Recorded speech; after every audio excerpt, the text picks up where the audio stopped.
नीतिसूत्रे याचा 12 अध्याय 22 वचन. खोटे बोलणाऱ्या ओठांचा परमेश्वराला तिरस्कार वाटतो, पण विश्वासू लोकांवर तो आनंदी होतो. यस, जय ख्रिस्त सर्वांना. आमेन. कशी आहे माझी यूट्यूब फॅमिली?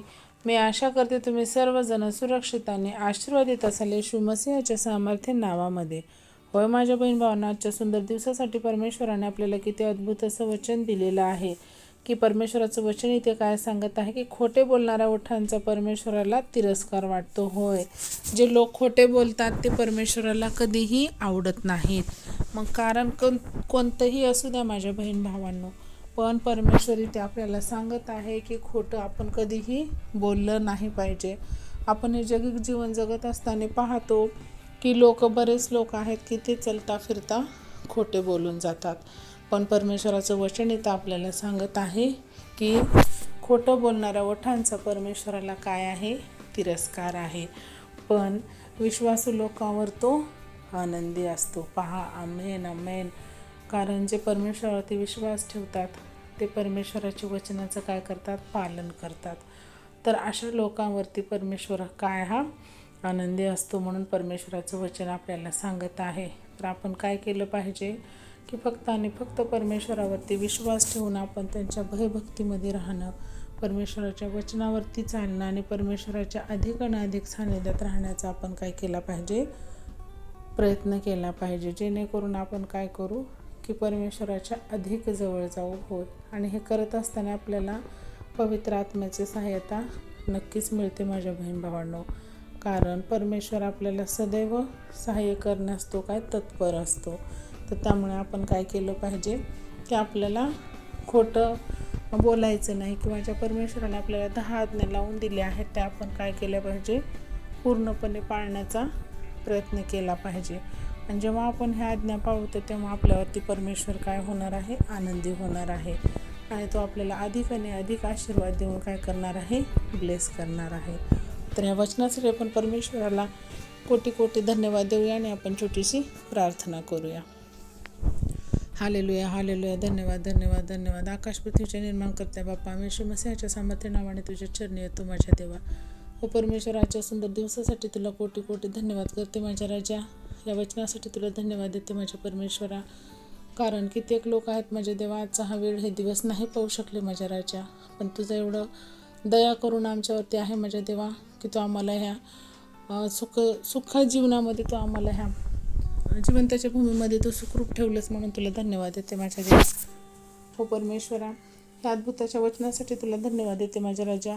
हो देवा, खोटं बोलणाऱ्या ओठांचा तुला राग आहे, तिरस्कार करतोस परमेश्वरा. तो आम्हाला जगिक जीवन जगत असताना परमेश्वरा तो सहाय्यता आणि मदत कर देवा की आम्ही आमच्या जुबानीने कधीही खोटं बोलू नये, कधीही खोटाचा आम्ही सहारा घेऊ नये.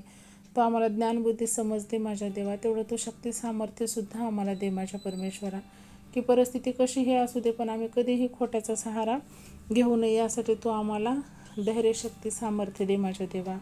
तसंच तुझं वचन सांगतं बाप्पा की पण विश्वासू लोकांवर तो आनंदी असतात. होय माझ्या देवा, आम्ही तुझ्यावरती विश्वास करतो परमेश्वरा. आमच्याकडून झालेल्या कळत न कळत झालेल्या अपराधांची तू आम्हाला क्षमा कर माझ्या देवा. आणि हो देवा, आम्ही तुझ्यावरती विश्वास ठेवणारे आहोत परमेश्वरा.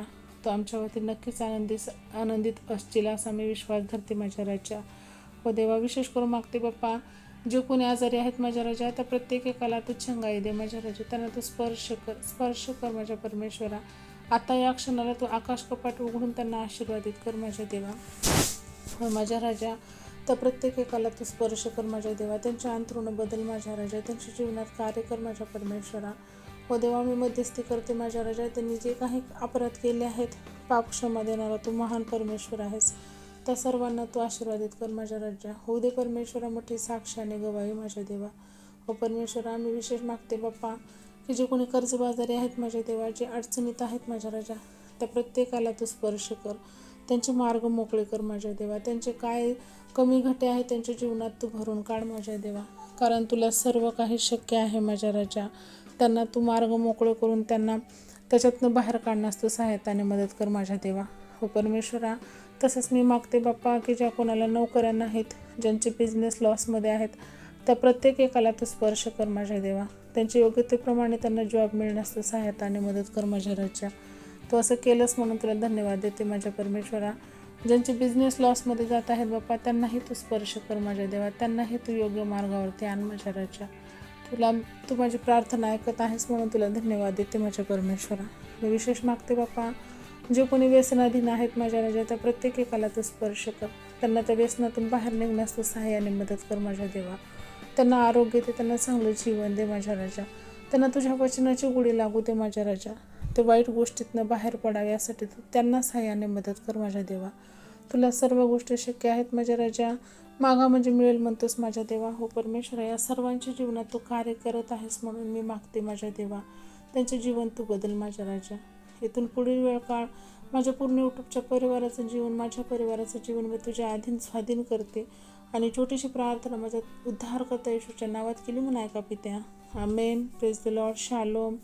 प्रभू येशू मसीहची शांती तुम्हा आम्हा सर्वांसोबत युगानुयुग असो, प्रभू येशूच्या दुसऱ्या आगमनापर्यंत. तर परत भेटूया अशाच एका अद्भुत वचनासोबत. तोपर्यंत सर्वांना जय Christ. Praise the lord. God bless you all and thank you so much.